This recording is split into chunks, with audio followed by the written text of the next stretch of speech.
Can the end of Season 3 Mark win every fight he's lost so far? Mark has been in a lot of fights since the first season, and unfortunately, he lost most of them miserably. But with Conquest now temporarily defeated, has Mark found his stride? It begs the question. At his current power level, would Mark have lost so many of those fights? Today, that's exactly what we are going to figure out. Starting out all the way back in the first season with the first encounter of the Flaxons. Mark starts the fight out with the eagerness, but is quickly overwhelmed. He struggles with his coordination and gets blasted, thrown, and beaten multiple times. If not for the other heroes helping him out of tight spots, he might have been injured more severely. Mark even gets grabbed and shocked by the Flaxons at one point. On top of all of that, he struggles to save even a single person who is seriously injured. The only reason the Flaxons retreat is due to their rapid aging and not any efforts made by Mark or the team at large. So could Season 3 Mark have fared better? Absolutely yes is the answer. Mark is not only much stronger in Season 3, but also much wiser, having more battle experience and being a bit older and in control of his abilities. While the Flaxons were a bit of a challenge for Season 1 Mark, Season 3 Mark might have barely struggled at all against them. Later in the same episode, Mark comes up against the Flaxons again, and while he fares a bit better this time, even going into a bit of a frenzy, he would have still lost in the end. The Flaxons are better coordinated, seem to have more tech, and are just better equipped to handle Earth's heroes at a time. Until Omni-Man intervenes, that is. They still would have posed a little challenge to Season 3 Mark, but it's still worth mentioning he also technically lost this fight. However, he doesn't lose the next fight on any technical grounds. No. In this fight, he loses badly. This is a bit later in the season, and the first time we see Mark come against a foe who is way stronger than he is. At first, it's just Mark and Titan versus some Machine Head's goons, and the fight isn't going too badly for Mark. He loses his cool and actually dispatches several of the villains at once. That is before the Battle Beast intervenes. The Guardians are even there providing support just to really show how bad this loss really is. The other villains are a background set piece compared to the main showdown of Battle Beast versus all of them. Not only does Battle Beast manhandle half of the Guardians, but he also singles out Mark, punching him into walls and ceilings and smashes his ribs with that brutal maul, and eventually beats him unconscious nearly to death, spitting on him in disgust at just how weak he is.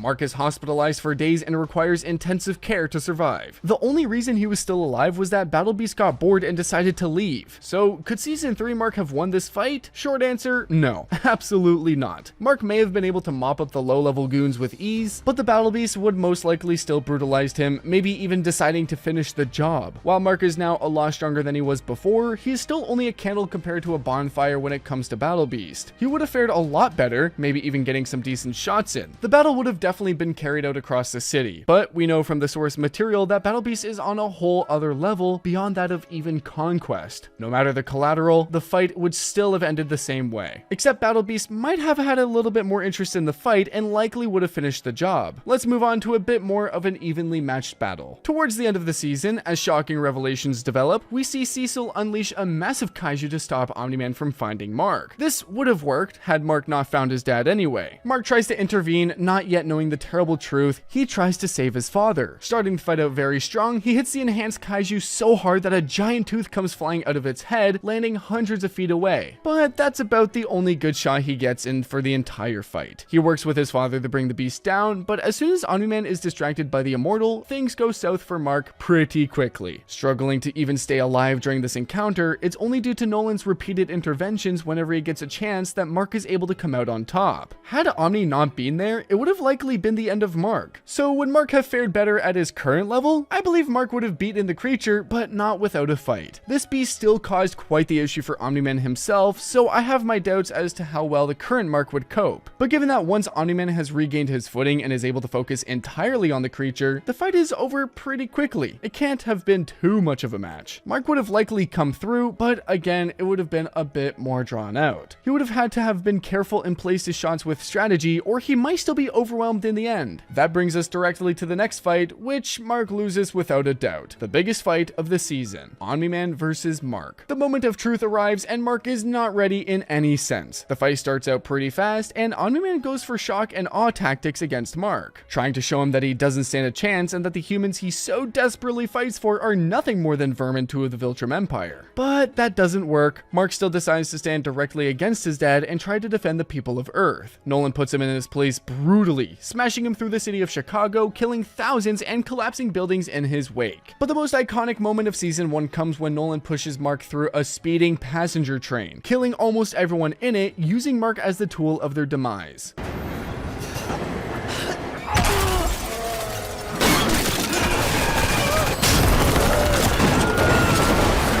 The broken but not beaten Mark is still trying desperately to appeal to his dad. Nolan ignores him and loses it at this point, slamming Mark into a mountain and punching him so hard that the entire thing cracks like an egg. He gives a long monologue too, before beating Mark bloody and flying off. Mark is broken both physically and mentally, but he is alive. The only reason he is alive is because Nolan chose to leave him that way. So, how would season 3 Mark have gone? Better, but not by much. That may be a hot take, seeing as Mark brought down Conquest, but let's not forget Conquest was a rabid dog let off the leash to have fun and toy with his food. Nolan was an elite and refined conqueror whose greatest strength was strategy and subterfuge. In the fight, he tried to break the Mark emotionally before losing it and breaking him physically. He tried to win the fight by showing Mark it was pointless to fight him. Before, he just indulged his son and won almost instantly. Conquest showed no such strategy. He just wanted to play. Also, Mark had a ton of help in that fight. In his fight against Nolan, he was completely alone. So Mark may have been able to take a few more hits, might have lasted a bit longer, maybe he would have even given his old man a run for his money for a while. But Nolan would have outthought Mark at every turn. With hundreds of years more experience than his son, multiple planets under his belt, it's just still a fight that Mark is not ready to win yet. The first season, Mark has a few huge losses, and even the current day Mark might not have been able to shift the tide. So how does he fare in season 2? Season 2 ramps up the wins and the losses. There's a lot to get into, so let's get started. Towards the end of episode 1, Mark comes face to face with one of the biggest villains yet, and he is completely unaware just how far it will go in the end. Angstrom Levy at this point still wants to do good. He's built a large machine to combine the knowledge of himself from multiple universes in order to help him build a utopia. But that's all about to go horribly wrong. Mark intervenes and doesn't quite know what the ominous machine will do, but he does see the Mauler clones and suspects it can't be good. He starts the fight out pretty well. It's clear he will win easily, that is, until Angstrom drops multiple variations of the Maulers in from multiple universes. Mark holds his ground quite well for a few moments, fighting multiple enemies at once and keeping them back, but eventually they overwhelm him. The beating he gets is brutal enough that Angstrom, in what might be his last act of mercy, tries to shut down the machine, which explodes in spectacular fashion. Stop him,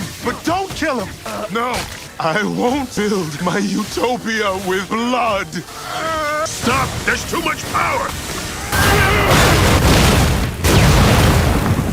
The only reason Mark barely walks away from this fight is that Angstrom ironically tried to help him. Season 3 Mark is measurably stronger than he was at the start of Season 2. No doubt, the Maulers wouldn't have stood a chance. He would have brought them down much faster and likely wouldn't have become overwhelmed if he made sure they stayed down long enough for him to tackle the next one. But he likely would not have been able to stop the machine without it exploding. So we can call this one a draw. The next one won't be for sure. On planet Thraxa, after Mark reunites with his father, the worst possible thing that could happen does. A Viltrumite scouting party finds them and descends on the planet. Mark is hopelessly, hilariously outclassed here. There's not just one Viltrumite he's up against here. It's 3 adult Viltrumites. Most of the fight, Mark is barely able to stay alive thanks to his father's help. Nolan has to constantly intervene, or Mark would have been brutally killed multiple times. That is, until he loses his cool and is able to provide a little challenge for the lady Viltrumite he comes up against. Showing just how far Mark has come in just a little bit of time, he actually seems to win the fight, but he is unable to finish the job, allowing her to get one last blow, stabbing him straight in the torso. Once again, Nolan is forced to intervene. Just a second later, and Mark would have lost the fight and his life. Thanks to a sneak attack from the last surviving Viltrumite, even Nolan loses his fight.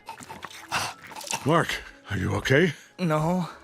Don't worry, it's over. Let me have a look. Dad!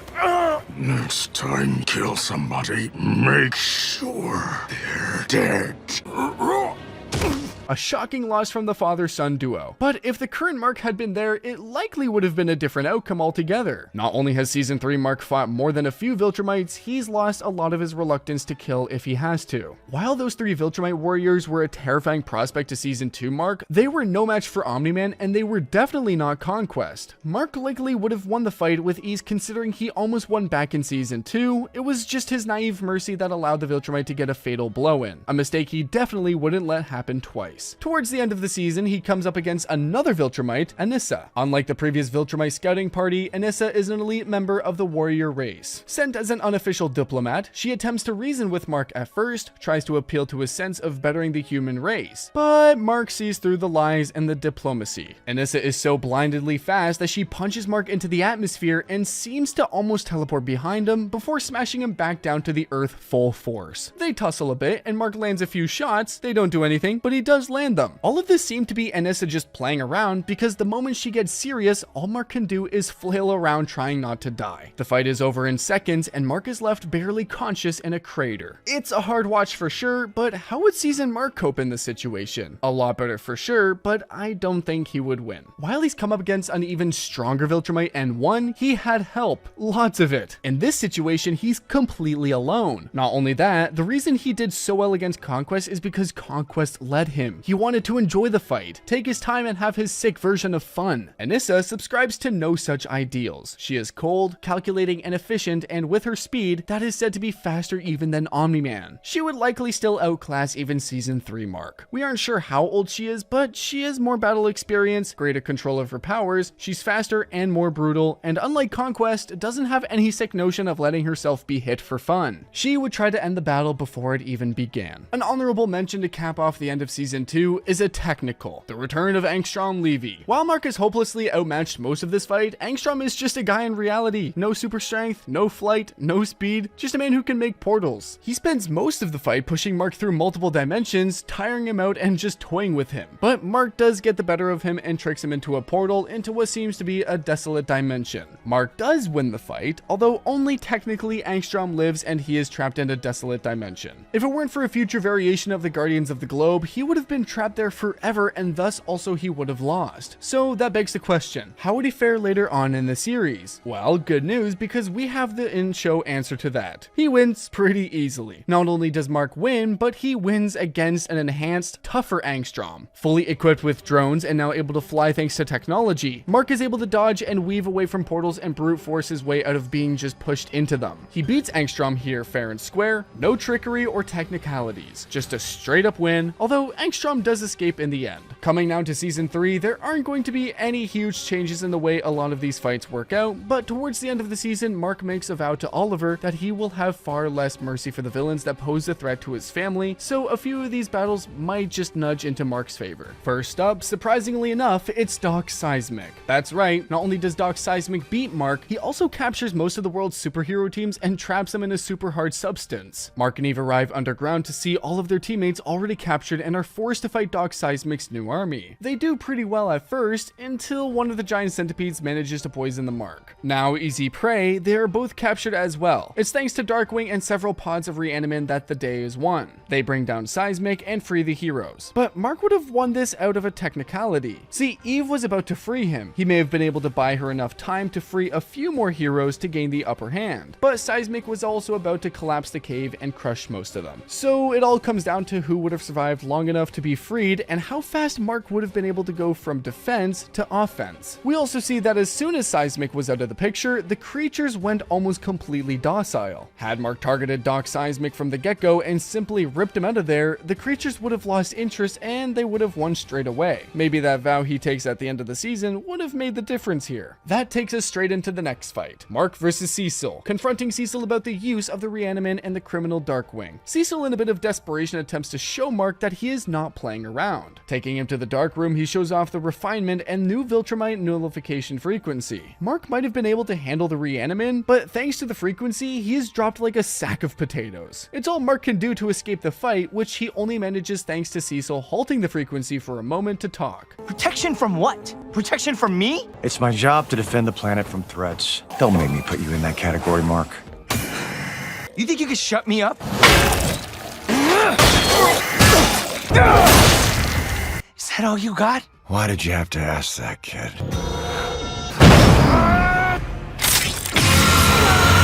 Remember that giant lobster you tangled with in Atlantis? I had the lab boys recreate the sound it made. So be reasonable, Mark. Mark is able to get to the Guardians and convinces them to remove the transmitter located deep within his ear canal. Thanks to that one piece of crucial detail, the end of the season, Mark would win this fight. We again have more to show evidence that this is the case. While Cecil can play the frequency over loudspeakers, it's not nearly as effective. We see Mark later in the season burst into the White House to confront Cecil again. This time he only needs to cover one ear as he easily dispatches Reaniman one-handed. If Mark weren't called away, who knows how this would have ended for Cecil. Later into the season, we get yet another technicality thanks to the vow we mentioned earlier. Mark once again comes face to face with the Maulers. They have an upgraded weapon that allows him to stun the Guardians, and it even almost works on Mark. Oliver intervenes, and Mark is forced to choose between stopping the Maulers or stopping a nuke. Here's why we know Mark will win at the end of the season. Oliver, all on his own, kills the Maulers rather quickly at that. If Mark were alone, it might have taken him a lot longer, or he might have lost. But at the end of the season, if Mark is true to his word, he would have put the Maulers down in a similarly brutal fashion. Finally, up to the very last fight in the entire show so far that Mark loses on a technicality. His fight against the two variants of himself. Mark and Eve come across Omni-Vincible and Mask-Vincible about halfway through the episode. While they seem to be evenly matched throughout the fight, Mark has one outstanding weakness. Eve. She does a bit to contribute, but is ultimately unable to keep up with the variants, and they begin to target her. One of the variants actually spell it out for us. If Mark didn't have to defend Eve, he might have been able to take them on. That vow from the end of the season once again comes into play here. Mark might have forced Eve to leave or gone straight for the kill against the variant he was fighting in order to help Eve with the one she was fighting. It's an interesting question, but one that has ultimately come to an end because Mark wins the remainder of his fights for the season, if only barely. And that's it for the list. Did we miss any fights? Were there any fights we mentioned that you think he can now win? Comment down below, and if you want to know everyone who can take down Omni-Man, then watch the video on screen now.